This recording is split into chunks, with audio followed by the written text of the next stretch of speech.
protagonistas, el análisis y la información. En Contacto Directo.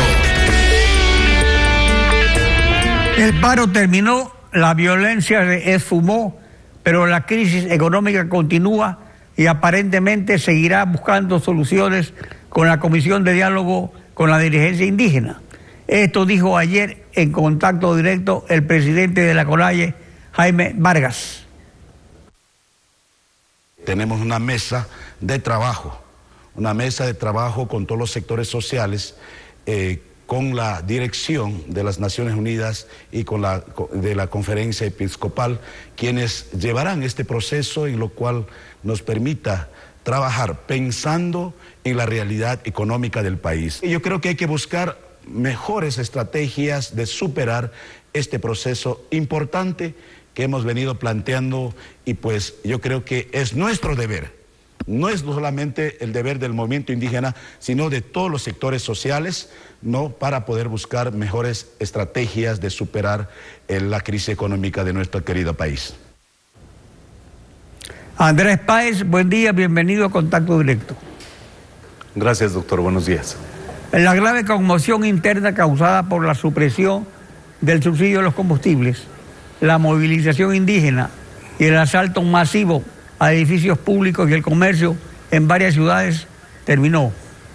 ¿Qué queda como lección?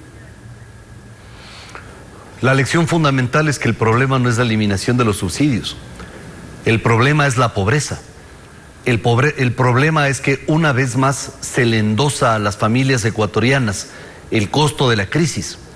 El problema es que hay un gobierno que incrementa $1.000 millones de gasto corriente y que ahora busca desde el bolsillo de las familias ecuatorianas resolver esa crisis.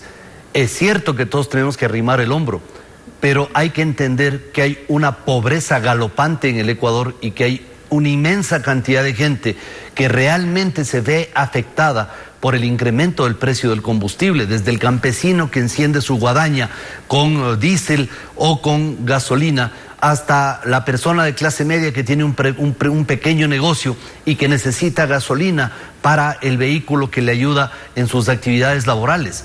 Todos nos vemos afectados por esto y el gobierno tiene que entender que aquí el problema no es la eliminación de los subsidios, el problema es que no se atiende a la gente que realmente está sufriendo pobreza y que hay más de 7 millones de ecuatorianos que están entre la pobreza y la extrema pobreza y que hay más de 7 millones de ecuatorianos que es una mayoría silenciosa que comienza a expresarse. Entonces, aquí tampoco se trata de anular las protestas ni de restarles legitimidad a las protestas, no al vandalismo, a las protestas, aclaro, pero el gobierno también tiene que ser sensible frente a la necesidad de esas familias ecuatorianas que sienten el peso de lo que significa 10 centavos más en el costo del transporte, el peso que significa el gastar más en producir esos pequeños bienes en cuanto a las personas que se dedican por sí solas a producir cualquier cosa para sobrevivir en un país donde no hay empleo, donde en lugar de haberse creado 1 millón de empleos como lo ofreció el gobierno, se han perdido 300.000 empleos. Entonces aquí el problema de fondo es que hay pobreza y esa pobreza motiva a que la gente salga a protestar y es legítimo que la gente proteste. En efecto, la crisis mostró dos mundos totalmente distintos y que se ignoran. La crisis económica continúa. La brecha fiscal causada por el latrocinio y el despilfarro correístas no se cierra porque nadie quiere asumir el ajuste. ¿Qué propone? Bueno, el gobierno lo que tiene es que buscar medidas alternativas para salvaguardar la capacidad adquisitiva de las familias. El gobierno tiene que reducir impuestos, por ejemplo, debería reducir en 2 puntos el IVA de manera de que la gente tenga una mayor capacidad de consumo. Cuando hay más gente consumiendo, hay más gente vendiendo. Y cuando hay más gente vendiendo, hay más personas produciendo. Y para producir más se necesita contratar más trabajadores a quienes se les paga salarios y se convierten en consumidores. Y así se produce el círculo virtuoso de la economía. Con esa tesis han salido adelante países como Portugal recientemente en una exitosa experiencia. Grecia está aplicando la misma receta. Es decir, se puede salir adelante. Hay que vender una enorme cantidad de vehículos que son innecesarios en el sector público. Hay que eliminar una enorme cantidad de prebendas, guardaespaldas y asesores y asesor del asesor y secretaria del asesor, del asistente del asesor y así sucesivamente. Hay que eliminar una parte de esa burocracia que no sirve para nada y que es la que conspira contra Moreno y que es la que le pasó la información a Correa del contenido del paquete de medidas económicas y que le permitieron a Correa preparar esa ofensiva terrorista en contra de Quito. Eso es lo que hay que hacer, es decir, tomar medidas que efectivamente el pueblo vea que hay una voluntad de ahorro, una voluntad del gobierno de tener austeridad y no cargar siempre el costo de todos estos gastos a las familias ecuatorianas como ha sucedido hasta ahora. Crisis económica, corrupción y lavamanos colectivo. Los problemas del país están bien identificados hace rato, pero no se avanza. La recuperación de lo robado, por ejemplo, y la lucha contra la corrupción se quedan en denuncia, pero la Comisión Internacional anunciada por el presidente Lenín Moreno quedó en una comisión disminuida que solo es asesora del Ejecutivo. La Asamblea se lavó las manos solamente recomendando que se haga una comisión y después no le hizo seguimiento al asunto. Y ahora denuncian que los corruptos quisieron dar un golpe de Estado. ¿Qué hay que hacer para cumplir el mandato de la consulta popular contra la corrupción? Es doloroso que el gobierno no haga la menor tarea para poder recuperar parte de los 70.000 millones de dólares que se robaron durante la década saqueada. Con eso habría suficiente para no necesitar eliminar subsidios y para darle un respiro a la economía ecuatoriana, pero por alguna razón el gobierno no instrumenta las acciones para recuperar el dinero robado. El gobierno debería explicar eso y la gente que protesta, la gente que siente el peso de las medidas dice cómo así una vez más nos endosan el costo de la crisis si es que el gobierno no hace lo suficiente para recuperar el dinero que se robaron durante 10 años y que está a la luz pública, las mansiones de los que antes vivían debiendo el arriendo y los carros de lujo en los cuales nos pasan casi atropellando por las calles y los locales comerciales, las haciendas y los edificios en la playa y todo el lujo con el que han cambiado de estatus los revolucionarios y resulta que el gobierno no toma medidas contundentes para recuperar ese dinero. Entonces eso es parte de la solución de la crisis, sobre todo ahora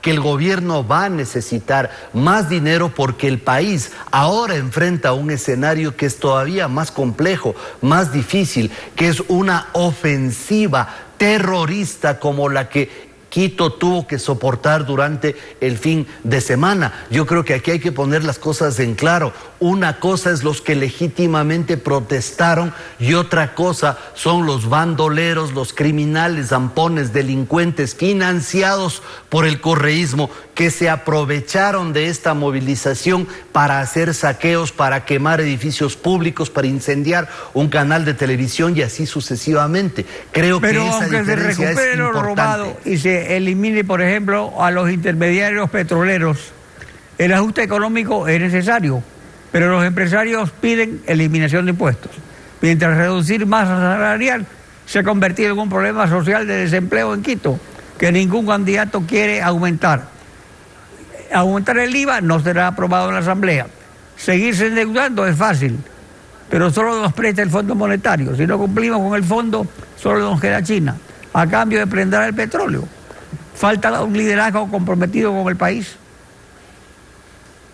¿Qué petróleo se puede prendar si el petróleo está ya prendado a los chinos hasta el 2025? No, eso digo, el ya problema está. Es que no hay. ¿A dónde se va? Exacto. Entonces, lo que el gobierno tiene que hacer es apostar a la reactivación productiva. Reactivación productiva significa eliminar aranceles, eliminar impuestos, mejorar las condiciones para la productividad, generar empleo, tener un mayor número de consumidores. El empleo no se genera por voluntad de los empleadores, se genera porque hay más consumidores. Si es que crece el consumo, evidentemente la economía se va a dinamizar, y por esa razón hay que entender la necesidad de apostarle a la reactivación productiva, no necesariamente tomar el camino más fácil, que es decir, más préstamos, más préstamos, más préstamos, porque hay que decirle a la gente que la deuda es el paquetazo que no se ve. La deuda también tenemos que pagarla con el sacrificio de las familias ecuatorianas. Entonces hay que buscar primero condiciones de unidad de los ecuatorianos. Se demostró el fin de semana que necesariamente debemos unirnos para enfrentar este gravísimo peligro que se cierne sobre la nación, pero también debemos unirnos para ser proactivos, y no es un tema de defender al gobierno, es un tema de defender la patria. La patria está siendo lastimada, está siendo herida por una banda criminal y necesitamos darle una respuesta. Pero si es que el gobierno no toma las acciones necesarias para apostar por la reactivación productiva, desgraciadamente no vamos a poder salir de este hoyo. Andrés Páez, gracias por acompañarnos en Contacto Directo.